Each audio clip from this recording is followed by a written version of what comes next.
Albert Einstein विश्व के जाने माने वैज्ञानिक और थ्योरिटिकल भौतिकशास्त्री है। इन्होंने साधारण रिलेटिविटी की थ्योरी को विकसित किया। विज्ञान के दर्शन शास्त्र को प्रभावित करने के लिए भी इनका नाम प्रसिद्ध है। एल्बर्ट आइंस्टीन का विश्व में सबसे ज्यादा नाम द्रव्यमान ऊर्जा के समीकरण सूत्र E=mc² के लिए है। यह विश्व का बहुत ही प्रसिद्ध समीकरण है। एल्बर्ट आइंस्टीन ने अपने जीवन में बहुत से आविष्कार किए। कुछ आविष्कारों के लिए आइंस्टीन का नाम इतिहास के पन्नों में दर्ज हो गया। वे एक सफल और बहुत ही बुद्धिमानी वैज्ञानिक थे। आधुनिक समय में भौतिकी को सरल बनाने में इनका बहुत बड़ा योगदान रहा है। सन 1921 में एल्बर्ट आइंस्टीन को उनके आविष्कारों के लिए नोबेल पुरस्कार से नवाजा गया। एल्बर्ट आइंस्टीन ने कड़ी मेहनत कर यह मुकाम हासिल किया। इनको गणित में भी बहुत रुचि थी। इन्होंने भौतिकी को सरल तरीके से समझाने के लिए बहुत से आविष्कार किए जो कि लोगों के लिए प्रेरणादायक है। एल्बर्ट आइंस्टीन का जन्म 14 मार्च सन 1879 को जर्मनी के उल्म शहर में हुआ। किंतु जर्मनी के म्यूनिच शहर में वे बड़े हुए और इनकी शिक्षा का आरंभ भी यहीं से हुआ। वे बचपन में पढ़ाई में बहुत ही कमजोर थे और उनके कुछ अध्यापकों ने उन्हें मानसिक रूप से विकलांग कहना शुरू कर दिया। 9 साल की उम्र तक वे बोलना नहीं जानते थे। वे प्रकृति के नियमों, आश्चर्य की वेदना का अनुभव, कंपास की सुई की दिशा आदि में मंत्रमुग्ध रहते थे। उन्होंने 6 साल की उम्र में सारंगी बजाना शुरू किया और अपनी पूरी जिंदगी में इसे बजाना जारी रखा। 12 साल की उम्र में इन्होंने ज्यामिति की खोज की एवं उसका सजग और कुछ प्रमाण भी निकाला। 16 साल की उम्र में वे गणित के कठिन से कठिन हल को बड़ी आसानी से कर लेते थे। एल्बर्ट आइंस्टीन की सेकेंडरी पढ़ाई 16 साल की उम्र तक खत्म हो चुकी थी।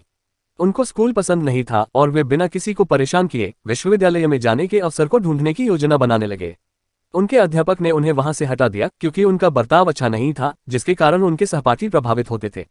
एल्बर्ट आइंस्टीन स्विट्जरलैंड के ज्यूरिच में फेडरल इंस्टीट्यूट ऑफ टेक्नोलॉजी में जाने के लिए प्रयास करने लगे, किंतु वे वहां के दाखिले की परीक्षा में असफल हुए। फिर उनके प्राध्यापक ने सलाह दी कि सबसे पहले उन्हें स्विट्जरलैंड के आरो में कैंटोनल स्कूल में डिप्लोमा करना चाहिए। उसके बाद सन 1896 में फेडरल इंस्टीट्यूट ऑफ टेक्नोलॉजी में अपने आप ही दाखिला मिल जाएगा। उन्होंने प्राध्यापक की सलाह को समझा। वे यहां जाने के लिए बहुत ज्यादा इच्छुक थे और वे भौतिकी और गणित में अच्छे थे। एल्बर्ट आइंस्टीन ने बहुत सारे दस्तावेज लिखे। इन दस्तावेजों से वे प्रसिद्ध हो गए। उनको जॉब के लिए यूनिवर्सिटी में मेहनत करनी पड़ी। सन 1909 में बर्न यूनिवर्सिटी में लेक्चरर की जॉब के बाद आइंस्टीन ने ज्यूरिच की यूनिवर्सिटी में सहयोगी प्राध्यापक के लिए अपना नाम दिया। आइंस्टीन ने सन 1939 में एक एटॉमिक बम की संरचना में अपना बहुत ही महत्वपूर्ण योगदान दिया। सन 1945 में आइंस्टीन ने अपना प्रसिद्ध समीकरण E=mc² का आविष्कार किया। एल्बर्ट आइंस्टीन ने बहुत से आविष्कार किए जिसके लिए उनका नाम प्रसिद्ध वैज्ञानिकों में गिना जाने लगा। उनके कुछ आविष्कार इस प्रकार है। प्रकाश की क्वांटम थ्योरी। आइंस्टीन की प्रकाश की क्वांटम थ्योरी में उन्होंने ऊर्जा की छोटी थैली की रचना की जिसे फोटोन कहा जाता है, जिनमें तरंग जैसी विशेषता होती है।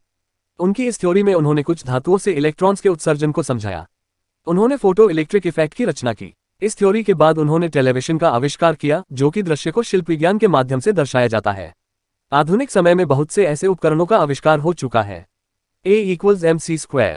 आइंस्टीन ने द्रव्यमान और ऊर्जा के बीच एक समीकरण प्रमाणित किया, उसको आज न्यूक्लियर ऊर्जा कहते हैं।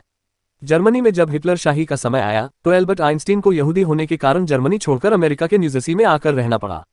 एल्बर्ट आइंस्टीन वहां के प्रिंसटन कॉलेज में अपनी सेवाएं दे रहे थे और उसी समय 18 अप्रैल 1955 में उनकी मृत्यु हो गई। एल्बर्ट आइंस्टीन के सुविचार। मूर्खता और बुद्धिमत्ता में सिर्फ एक फर्क होता है कि बुद्धिमत्ता की एक सीमा होती है।